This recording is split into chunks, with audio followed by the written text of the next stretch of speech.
Hello, welcome to Comic Tropes. I'm your host, Chris. This past week, we lost a fantastic comics creator, and it's always sad to talk about somebody that we recently lost in the industry, but I think it's even more sad if that individual isn't remembered. And this was an unquestionably great artist. This is somebody that's hit amazing highs in the 60s, not as well known over the past decade, which is why I think it's worth doing a retrospective of his career. He was very well respected. He was an artist's artist. He was well known for drawing beautiful women and gritty, grounded, realistic war stories. The guy I'm talking about is Russ Heath. Russ Heath was born in 1926 and was raised as an only child in New Jersey.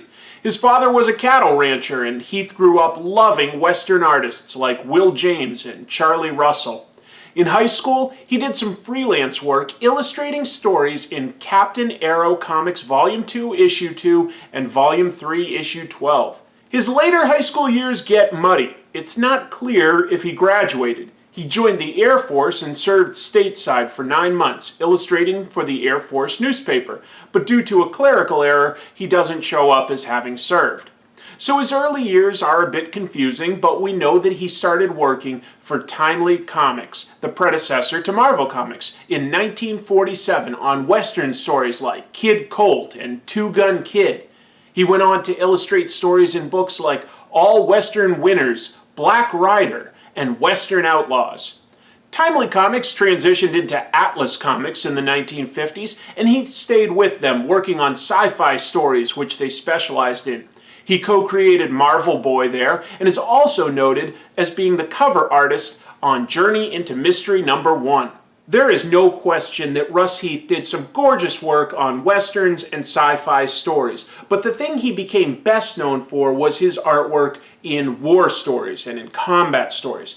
And that's what he started doing in the 1950s, starting with 1951's Frontline Combat for EC Comics. And then he began a long relationship with DC Comics, starting in 1954 on titles like Star-Spangled War Stories and Our World at War.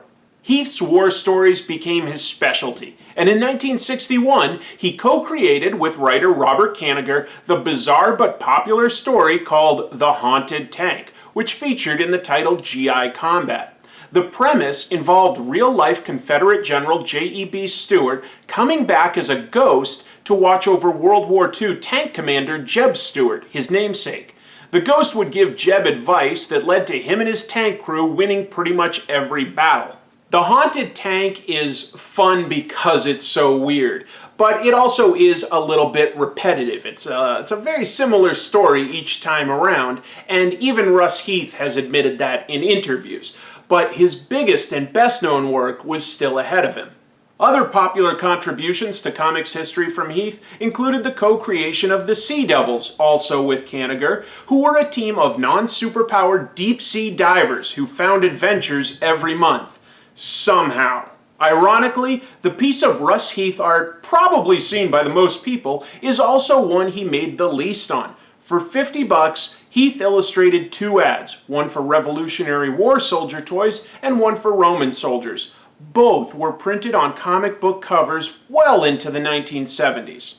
But when it comes to Russ Heath art that he didn't make much money on, we have to talk about the elephant in the room, the time another artist swiped his artwork and made millions off of it. Fellow comic book war artist Joe Kubert once said about Russ Heath, quote, "Other artists used to keep what they called a swipe file, pictures of things they may have to draw someday that they could use for reference. Russ's work was so good, other artists used it as reference."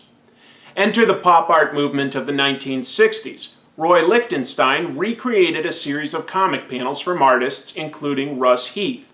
Blam and Brattata are 2 famous pieces which sold for millions. Russ Heath received no compensation. And Heath wasn't happy about it. He commented on it in comic book form twice, and he wasn't subtle about it at all. In the 2001 comic Gray Shirt, Indigo Sunset, there's a short story by writer Rick Veitch called Swiped, which Russ Heath illustrated. It follows a pop artist named Andy Savannah, who copies the artwork of another artist named Bernard Novak, who illustrated gangster stories, turning the art into paintings. It's no coincidence that Lichtenstein had also ripped off the artwork of comics artist Irv Novak. Russ Heath later wrote a one-page story about his life, where he talks about the financial help that Hero Initiative has provided him, where he lived his later years on a fixed income of Social Security and a few commissions. In his story, with letters and colors by Darwin Cook, Heath mentions how Lichtenstein made millions, but he wasn't even able to attend the showing of Lichtenstein's art at the Museum of Modern Art when he was invited, since he was busy on commissions to make ends meet. Aside from the war stories, in the 60s, Russ Heath was also pretty well known for illustrating in Playboy on the Little Annie Fanny comic strip, which was usually done by Harvey Kurtzman and Will Elder.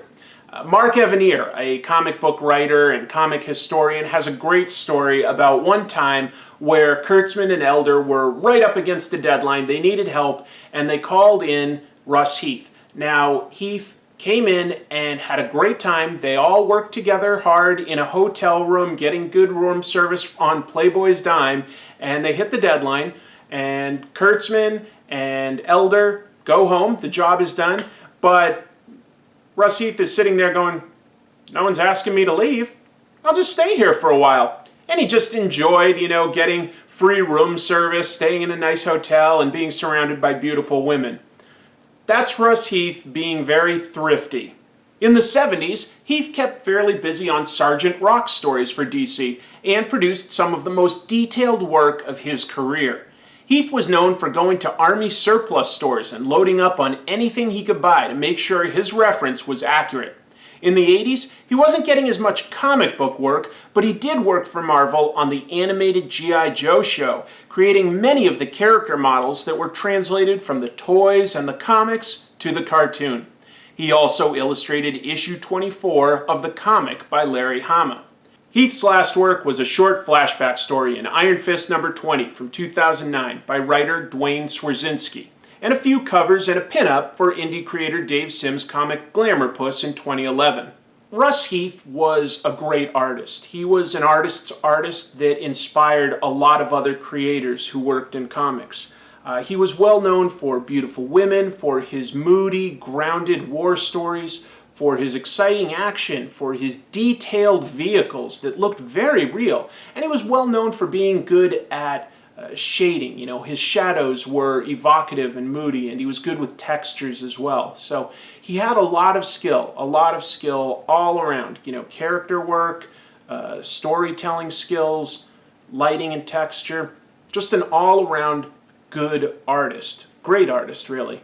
If you're curious and you want to start learning more about him, I recommend an art book that IDW put out a few years ago called Flesh and Steel. It's all Russ Heath's artwork throughout his entire career. I think that that's a great starting point to get familiar with his artwork and see which of it speaks to you the most.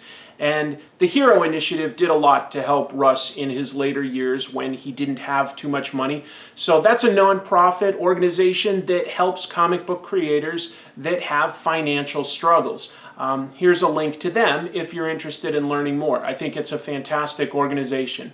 Anyway, I just wanted to take some time to remember an artist who might not be as well known today, but who certainly helped build the comics industry. He helped pave the way for a lot of other people. He showed how good artwork could look. And he really raised the bar there. So I hope you enjoyed this brief look at Russ Heath. Thank you so much for watching, and until I see you next time, keep reading comics.